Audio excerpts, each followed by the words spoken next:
by eating superfoods, you have more energy, you're more alert, your brain works better, you're more innovative, your ideas come quicker, your wit is sharper.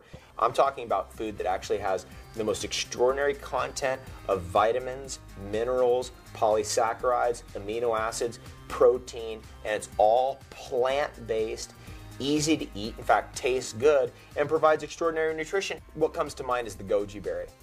The goji berry grows in a region of the world right through the foothills of the Himalayas, right through China into Mongolia, all the way into the Americas, to the desert regions of the Americas. And I have been out there picking wild goji berries when it was 125 degrees Fahrenheit out. That's how intense that desert is, and there is a plant right there that can feed you. Turns out goji berry is the #1 thing in Chinese medicine. The #1 thing, the #1 food, herb, whatever. And it itself, the genus was named Lyceum, Lyceum. What does that mean? It means school of learning, because the Taoist mythology around the goji berry is that by eating it, it teaches you all the other aspects of the Chinese medicinal system.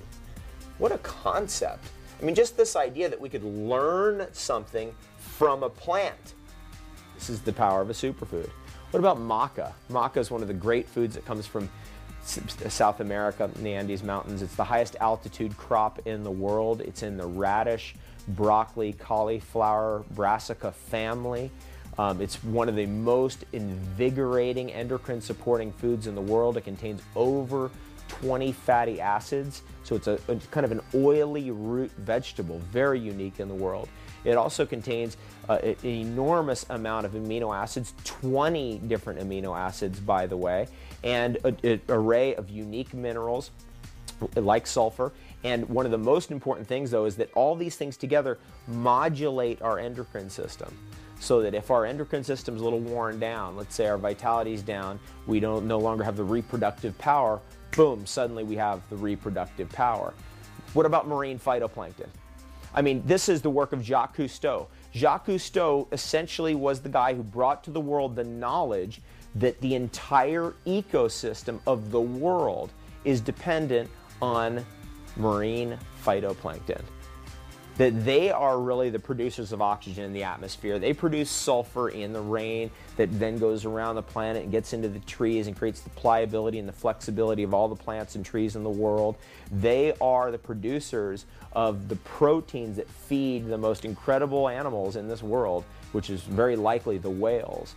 You know, the whales produce the biggest nervous system in the world of any organism, and yet their food is just this small, tiny little microorganism, a microalgae called marine phytoplankton. And that the oils that create the nervous system, the omega-3 fatty acids, the DHA, the EPA, these are found in marine phytoplankton first. So the cod liver oil that comes way down the chain, where did it get its omega-3 fatty acids in its liver from? It got it from marine phytoplankton. Where does the whale get all its essential fatty acids from? It gets it from the marine phytoplankton. It is food. It is the very meaning of food. Now, a bunch of scientists got together and thought, well, okay, this all makes sense. Why don't we just start feeding people marine phytoplankton? In fact, let's find the best phytoplankton for human consumption. And started experimenting with bringing marine phytoplankton into human consumption. And here's what was found. Marine phytoplankton is very likely the most nutritious food in the world for anybody, including us. It contains every known mineral in it. Everything that's needed to support life is present in marine phytoplankton. It contains the essential fatty acids. It contains all amino acids. It's a complete protein source. It is probably the richest source of chlorophyll going. I mean, it's the basis of all chlorophyll. What's going on in those oceans is that plankton's converting through the sunlight hitting that ocean. It's converting it into sugars, also present in the marine phytoplankton. There's another thing that's very powerful here, and that is marine phytoplankton contains ATP and GDP and ADP and all of the nucleotides that are actually the energy currencies of our cells. When we eat something, we don't just go like, okay, this protein, fat, carbohydrate is suddenly just energy. No, it actually has to go all the way down, broken down to the cellular level, and then each cell has to go, okay, I have to take that protein, that carbohydrate, that fat, and I have to convert it into ATP. I have to change it into an energy currency that we understand at the cellular level. Well, that energy currency is already present in marine phytoplankton. Therefore, here's the effect. You take in the marine phytoplankton and you have instant energy. Your body doesn't have to do anything. It doesn't have to do a currency exchange. So the effect of that is you have instant energy and no stimulation. That's ridiculously powerful. It means that you can have an upping of energy at the cellular level through every cell in your body, but you don't have any stimulation, meaning there's no crash later. We had been so programmed in the past to believe that if we have an up, then we have to have a down. That's a bunch of garbage. That's exactly true if you're eating like chemicals and cardboard, soggy cardboard or whatever. I don't even know what people are eating anymore. I think it's some kind of cross between chemicals, soggy cardboard, and some kind of factory farmed, hormone-laden, cancerous growth of some sort. That's pretty much like dinner. And once you're off that, it's like you can actually get higher and higher and higher and higher and higher and higher, and it just keeps going and going and going, and there is no down because it's not a drug, it's actually a food. Marine phytoplankton to me represents probably the biggest innovation in the superfood field in the last 10 years, because it's something that if we wipe out marine phytoplankton out of the ocean, that all life is gone. So it will never be gone. If life is here, marine phytoplankton will be in that ocean. There's more marine phytoplankton producing oxygen than all the trees on the earth combined, times about 10. So all the force of the world, the amount of oxygen that they're producing is somewhere around 10% of the oxygen in the atmosphere. The rest of it comes from marine phytoplankton. We can't actually fish it out. It is food. It's the food of the earth. And therefore, that's probably going to be one of the bigger waves of the future. What about chocolate? The raw cacao bean. This is one of my favorite little children in the world right now. And this little food right here, which is the food that all chocolate is made out of. In fact, I can peel it. You can see the chocolate right on the inside. This food, here's the chocolate on the inside, is probably the most chemically complex food in the world. It is definitely the most chemically complex food that's ever been studied in the world. Over 1,200 constituents of flavor alone. The next highest would be like royal jelly with 300 or 400 constituents in it. This is the highest antioxidant food in the world. It blows away red wine and green tea. I mean, they're not even in the same category as cacao.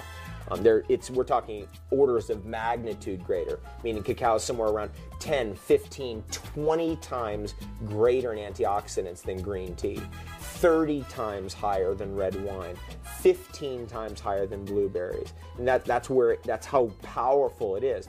This is the food that all those studies about chocolate is pointing at, right? It's not some kind of sugar in there. It's not some kind of dairy product came from some factory farm cow.